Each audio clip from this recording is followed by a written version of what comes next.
Inflation is boring until it makes the price of your gold, silver, and precious metal mining stocks skyrocket.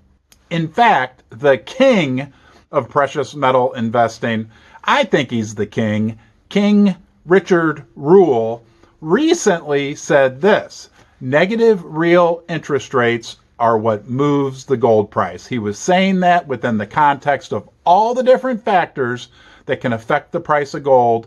He said that negative real interest rates are the strongest, most prominent factor. He's been investing for decades. He's been extremely successful. So when he talks, we should listen. Good old boring inflation is a key component to the negative real interest rate calculation.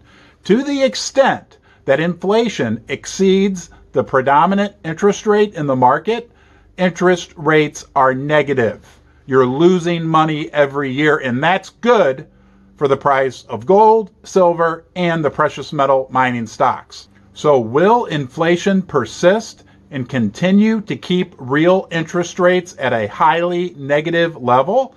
I've got a couple simple supply-demand factors we are going to take a look at. Let's go.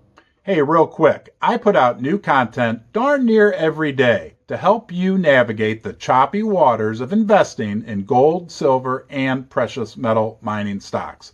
If you could like my video, share my video, or even subscribe to my channel, that would be very helpful.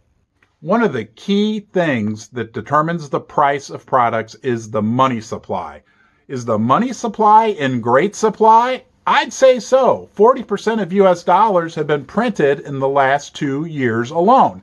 I don't think the Fed or the government wants to give us the hard medicine necessary, right? Super high interest rates just aren't going to work. You've heard that argument over and over. There's no way that our economy could tolerate interest rates much higher than 3 or 4%. Okay? Is the Fed going to restrict credit?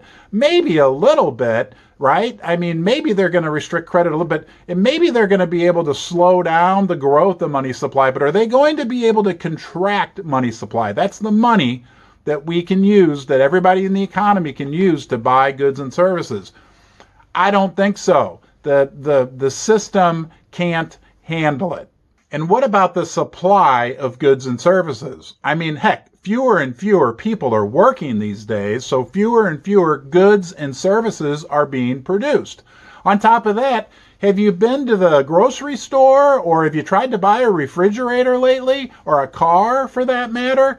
There's major supply chain issues, and there's fewer and fewer goods available. Look at what's going on in China.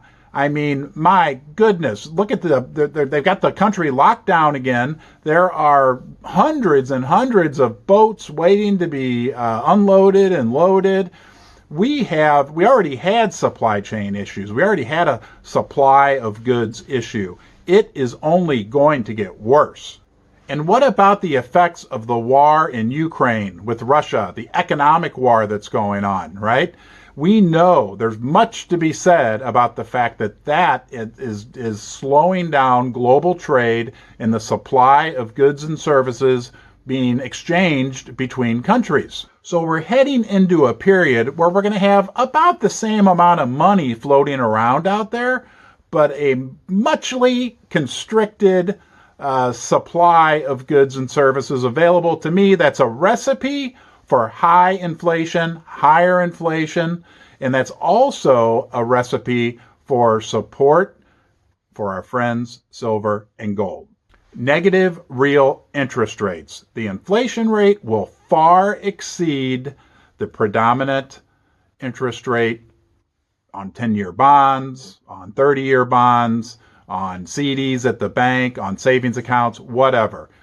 Negative real interest rates will persist, and like Rick Rule said, that will be a supportive factor for real assets, including silver and gold. And while I have you, don't forget the fact that the US dollar is at historically high levels.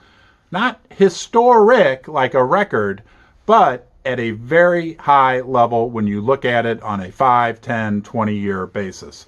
If the dollar reverses, which it will, that will also provide additional support for real assets. And finally, since there's been very limited investment in the mining sector, the supply of precious metals will continue to be reduced. And that will, of course, with fewer amounts of silver, for instance, being produced every year, that will help the price as well.